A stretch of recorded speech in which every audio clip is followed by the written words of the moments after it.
આપણે વચ્ચે ઉપસ્થિત છે તેઓ આપણને ઉદ્બોધન કરે. સને 1857 જાગૃતના હિન્દુસ્તાન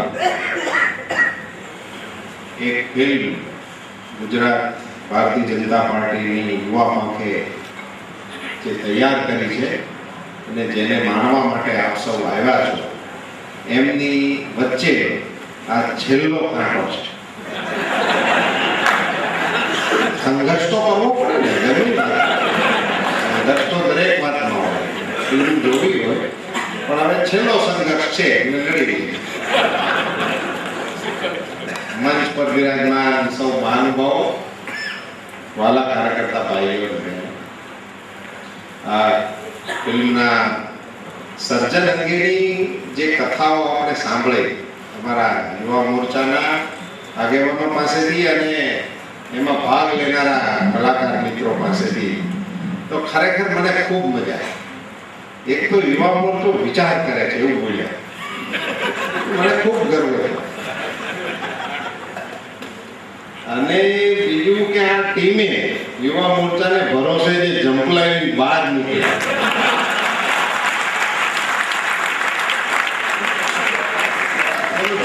પિતાની બેઠો છું મેં પૂછ્યું ઈશારામાં, મેં કીધું બેઠો છે કે પછી કઈ પૂછ્યું તું? પણ યુવાનો તો આમ જ કામ કરે તો શોભે ને. યુવાનો હોય ને એને બધી ફેસિલિટી મળી જાય ને, એને બધું જ નિર્દેશકો ડિરેક્ટરો ને એને બધું ગોઠવી દે, 5 સ્ટાર સુવિધામાં ફિલ્મ ઉતરે તો એ યુવાનો દ્વારા થયેલું કામ જ ના કરે, એને કામ જ ના કરે. એટલે તમારી કપાત પગારી છે એ બરોબર થયું છે, અને તમને રજા ન આપી હોય એ પણ બરાબર થયું છે, અને સરવાળે જે થયું છે એ ખૂબ ઉત્તમ થયું છે. મારે યુવા મોરચાની ટીમને અભિનંદન એટલા માટે આપવા છે કે યુવા અવસ્થા એવી હોય છે કે એમને આમ નિયંત્રણમાં રાખવી અઘરી હોય છે.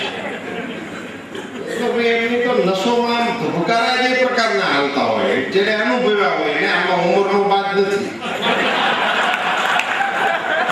ધબકારા જ ન આવતા હોય તો પછી એને કશું લેવા દેવા નથી. પણ એમને દોડી ઠેકડો મારી ઘોડા ઉપર ચડી જતા હોય ને, એ ઠેકડા પોતે પાણકા ઉભા રાખે ને 3 જણા ઠેકો પોતે ચડાવે, એની ઉંમર ગમે એટલી હોય એ કશું મતલબ નથી. છોકરો હાથમાં ન આવ્યો ને ઠેકડો મારી ઠેક મારી ઉપર ચડી જાય ને એડી મારી પાટે ચડાવે, એને યુવાન કહેવાય. અને એ યુવાનો જેથી મેદાને જંગ કરવા નીકળ્યા હતા એની ગાથાઓ અત્યારે આપણને યાદ આવે છે. બુંદેલો હર બોલો છે, हमने सुनी कहानी थी, सन 57 में जो लड़ी थी वो तलवार पुरानी थी, खूब लड़ी मर्दानी वो तो झांसी रानी.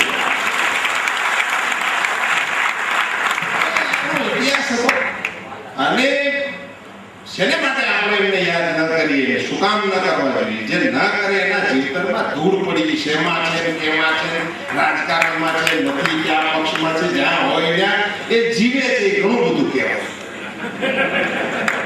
તો જેમને આવા પરાક્રમી વારસાનું અનુસંધાન ન હોય, ભાઈ ચિરાયુનું ગળું ભરાઈ ગયું, આજે એ આપણને આપણી દેન છે કે આપણને એનું સ્મરણ થાય છે.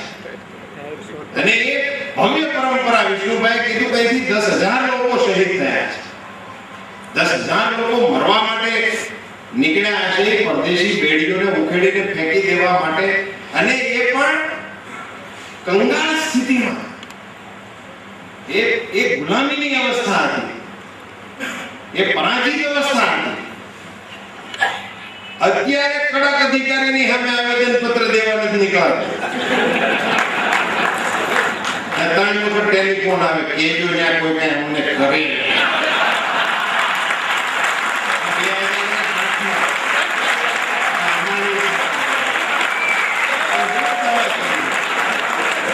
સૂર્યાસ્તમનો જે સંચલનનો તોપને ગોળે જાહેરની અંદર બાંધીને માણસોને મારતા હતા, ખાંસિયા વડનો ઉલ્લેખ કર્યો. એ વડલાની નીચે આપણા જુવાનોને ટીંગાડીને એ હડી જાય ત્યાં સુધી લટકાવી રાખ્યા હતા, એટલા માટે કે લોકો આ દ્રશ્યો ભાળીને ભયભીત થઈ જાય. હજી આ બંદૂકના લાયસન્સ લેવા પડે છે, એનું કારણ 1857 નો ત્યાર પછી અંગ્રેજો આ કાયદો લાવ્યા છે. આઝાદી પછીનો આ કાયદો નથી. ત્યારથી એને હિન્દુસ્તાનમાં શસ્ત્રનો કાયદો હતો જ નહીં દોસ્તો. હિન્દુસ્તાનની તો કહેવત હતી, બાંધે એની તલવાર.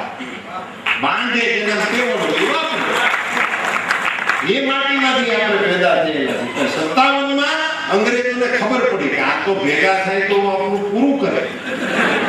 તો વિખાઈ ગયું, નોખું પડી ગયું. સાધનોનો એ વખતે SMS ને મિસ કોલનો કોઈ સગવડ નહોતી. એમાં વિખાઈ ગયું. એ વખતે આ હોત ને તો પતી ગયું. અંગ્રેજોનું 1857 ને થયું છે. પણ એમાં ઉતાવળા થઈ ગયા અને મંગલ પાંડે જેવા જવાનોને એ વખતે જે ચડી છે એને રોકી નહીં શક્યા.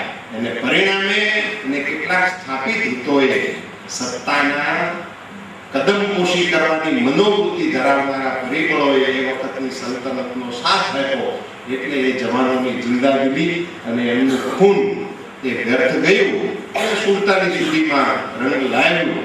એમણે વાવેલા બીજોનું ફળ આપણે એને માણી રહ્યા છીએ. આજે હું તમે આઝાદ છીએ એ ખાલી રઘુપતિ રાઘવ રાજા રમણપતિ પાવન સીતારામ નથી મળ્યું. આ આપણને પકડાવી દીધેલી બત્તી છે. એ એના અંગ્રેજો હોવાની યોજના નહોતા તે દિયા જાય તું ગાતા.